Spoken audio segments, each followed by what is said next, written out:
হয়েছে? কোথায় যাবো? দেখো কি রোদ উঠেছে, মাঠে যেতে হয়? মাঠে যেতে নেই, গরমে বুঝলে? মাঠে গেলে কাল হয়ে যাবে, কালটু হয়ে যাবে, কালটু।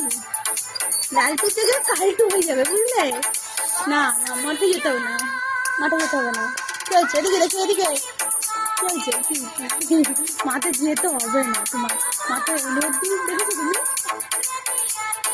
মাঠে যাবে, মালিক মাঠে চলে গেছে কাজ করতে হবে। ও যাবে, ও মাঠে যাবে না পাগল, মালিক ছাড়া পছন্দ না, কান্না করছে। মালিক যেখানে ব্যাগছে সেখানে। এই যে মালিক, এই যে ঘরে ঘরে ঘরে মালিক, এই যে ঘরে ঘরে, এই ঘরে ছাদে ছাদে ছাদের কাছে দেখ। এদিকে আয়, এদিকে আয়, আমি ছেড়ে দিচ্ছি, আয় আমার কাছে, ছেড়ে দিচ্ছি ব্যাগ, তাড়াতাড়ি আয়। আসো আসো আসো আসো আসো।